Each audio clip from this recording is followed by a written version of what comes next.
Cricket में हारना और जीतना ये सब नॉर्मल चीजें हैं, लेकिन अगर आप वहीं वर्ल्ड कप खेल रहे हो और वर्ल्ड कप के फाइनल में पहुंचकर हार जाओ, ये बहुत बड़ी चीज हो जाती है। बात है 19 नवंबर 2023 की।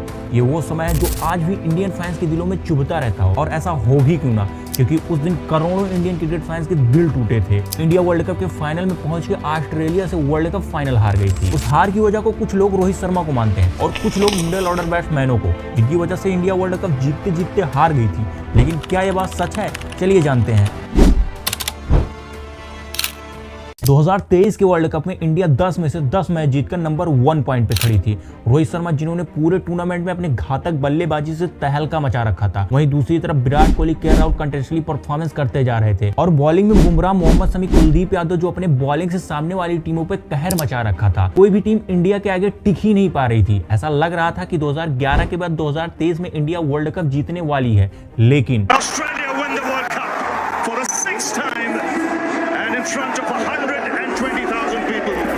2023 का वर्ल्ड कप जो कि इंडिया में हुआ था, उसमें राउंड रोबिन फॉर्मेट को यूज किया गया था, यानी कि जो टॉप 10 में से 4 टीमें होंगी वो सेमीफाइनल में अपनी जगह बनाएगी, जिसमें इंडिया ने पूरे टूर्नामेंट में सभी टीमों को डोमिनेट करते हुए 2019 वर्ल्ड कप की तरफ फिर से एक बार सेमीफाइनल में पहुंच चुकी थी। लेकिन इस बार का सिचुएशन काफी अलग था, क्योंकि इस बार इंडिया वर्ल्ड कप की सबसे सक्सेसफुल टीम थी और सेमीफाइनल में फिर से एक बार इंडिया और न्यूजीलैंड आमने सामने थी। इंडियन फैंस को इस बार टीम इंडिया से इतना होप तो था ही कि इस बार इंडिया न्यूजीलैंड को अच्छी तरीके से कूटने वाली है, और ऐसा इंडिया ने न्यूजीलैंड के साथ किया भी। इंडिया ने पहले बैटिंग करते हुए 397 रनों का पहाड़ जैसा स्कोर न्यूजीलैंड के सामने खड़ा कर दिया, जिसमें विराट ने सचिन तेंदुलकर का रिकॉर्ड तोड़ते हुए अपनी 50 सेंचुरी लगाई, और दूसरी तरफ श्रेयस अय्यर ने भी काफी अच्छी स्ट्राइक रेट के साथ शतक पूरा किया था। एंड बॉलिंग में मोहम्मद शमी ने 7 विकेट चटका दिए थे, जिसमें न्यूजीलैंड ने सिर्फ 327 रन ही बना पाई थी। इंडिया ने न्यूजीलैंड को सेमीफाइनल में हरा के 2019 की भड़स तो निकाल ली थी, लेकिन अब इंडिया का मुकाबला होने वाला था ऑस्ट्रेलिया से फाइनल में, जो कि इंडिया को काफी टाइम से अच्छी टक्कर देते हुए आ रही है। लेकिन सभी इंडियन फैंस को यही उम्मीद थी कि इस बार इंडिया वर्ल्ड कप जीत जाएगी, क्योंकि इंडिया का परफॉर्मेंस पूरे टूर्नामेंट में लाजवाब था। उस वर्ल्ड कप में रोहित ने 597 रन मारे थे 125 की स्ट्राइक रेट से, एंड वहीं विराट कोहली, श्रेयस अय्यर, केएल राहुल सेंचुरी के साथ साथ पूरे टूर्नामेंट में एक बेहतरीन परफॉर्मेंस कर रहे थे, और बॉलिंग में जसप्रीत बुमराह और Mohammed Shami highest wicket taker बन गए थे।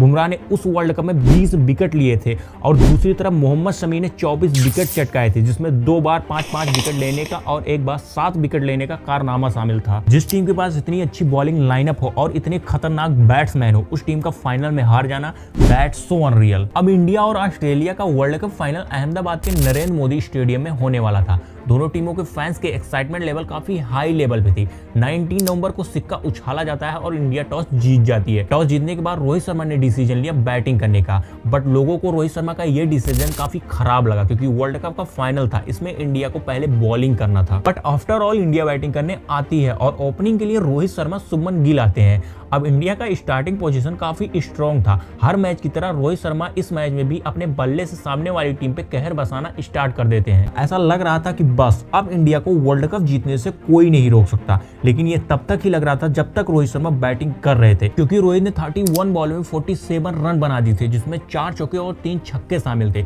ओडीआई वर्ल्ड कप के फाइनल में 151 की स्ट्राइक रेट से बैटिंग कर रहे थे, जो कि बहुत बड़ी बात होती है। बट 10वां ओवर मैक्सवेल डालने आते हैं। उस ओवर में रोहित ने ऑलरेडी 6 और 4 लगा के 10 रन बना दिए थे। उसके बाद मैक्सवेल चौथी बॉल डालते हैं, और वही चौथी बॉल इंडिया को वर्ल्ड कप नहीं जीतने देती। चौथे बॉल पे फिर से रोहित 6 मारने वाले थे, बट बैट में कट लगने की वजह से कैच उठ गया, और उस बॉल को ट्रेविस हेड ने कैच कर लिया, जिसके बाद पूरे स्टेडियम में सन्नाटा सा छा गया। जो चीजें कुछ समय पहले नॉर्मल लग रही थी, वही चीजें रोहित शर्मा के आउट होने के बाद बिगड़ सी गई, क्योंकि रोहित शर्मा के बाद श्रेयस अय्यर आते हैं, जो सिर्फ 3 बॉल में 4 रन बनाकर ही आउट हो जाते हैं।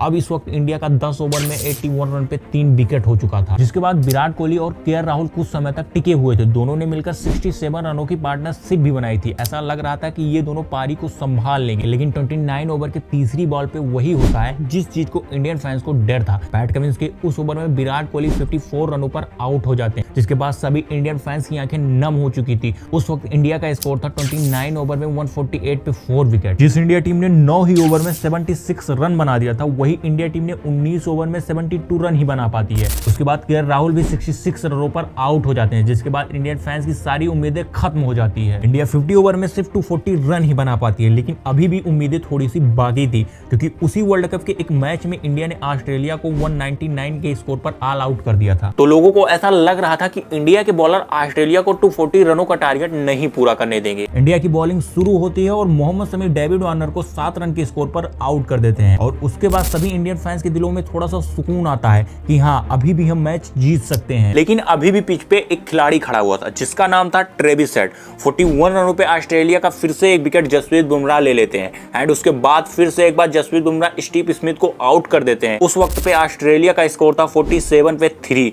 यहां तक इंडिया की स्थिति थोड़ी सी स्ट्रॉन्ग थी, बट उसके बाद इंडिया को विकेट लेने में काफी टाइम लग गया, और फाइनली जब इंडिया ने विकेट लिया तब तक काफी लेट हो चुका था। ट्रेविस हेड और मानुष लबुशेन ने दोनों ने मिलकर इंडिया को वर्ल्ड कप जीतने से रोक दिया था। ट्रेविस हेड ने 120 बॉलों में 137 रनों की इनिंग खेली थी, जिसमें 15 चौके और 4 छक्के शामिल थे। ट्रेविस हेड को जब इंडिया ने आउट किया तब ऑस्ट्रेलिया को जीतने के लिए सिर्फ 2 रन चाहिए थे, जिसके बाद मैक्सवेल आके 2 रन बना देते हैं और इंडिया ऑस्ट्रेलिया से वर्ल्ड कप फाइनल हार जाती है, जिसकी हाईलाइट आज भी देखने की हिम्मत नहीं होती। बट इसमें सबसे इंपॉर्टेंट क्वेश्चन ये है कि वर्ल्ड कप फाइनल इंडिया किसकी वजह से हारी, क्योंकि आज भी लोग उस हार को लेकर इंडियन खिलाड़ियों को काफी ज्यादा क्रिटिसाइज करते हैं। So let's now who is the villain of the 2023 world cup final. देखो, वर्ल्ड कप की स्टार्टिंग से ही रोहित शर्मा का एक अप्रोच था कि ओपनिंग करने आओ और अपनी टीम को एक अच्छी स्टार्टिंग दो, और ऐसा रोहित शर्मा ने पूरे टूर्नामेंट में किया भी था। लेकिन हम वर्ल्ड कप फाइनल की बात करें तो फाइनल में भी रोहित शर्मा का अप्रोच वैसा ही था जैसे कि बाकी के मैचों में था। अगर देखा जाए तो रोहित शर्मा ने अपनी टीम को काफी अच्छी स्टार्टिंग दे दी थी, बट कुछ लोगों का कहना है कि रोहित शर्मा को कोई भी नीड नहीं थी 6 लगाने की। बट उस वक्त का जो मूवमेंट था, रोहित शर्मा उसी चीज को स्टार्ट रखना चाहते थे, क्योंकि उनके बाद भी इंडिया के पास कई सारे विकेट थे। बट रोहित के आउट होते ही पूरी इंडियन टीम बिखर सी गई। विराट कोहली एंड के राहुल कुछ टाइम तक टिके हुए थे, लेकिन अगर हम उनकी स्ट्राइक रेट देखें तो काफी कम थी, स्पेशली के राहुल की। बट जिस सिचुएशन में वो दोनों खेल रहे थे उस टाइम सिर्फ इंडिया को विकेट बचाना था, क्योंकि विराट के आउट होने के बाद रविंद्र जडेजा आते हैं, जो कि थोड़ी ही देर बाद वो भी आउट हो जाते हैं।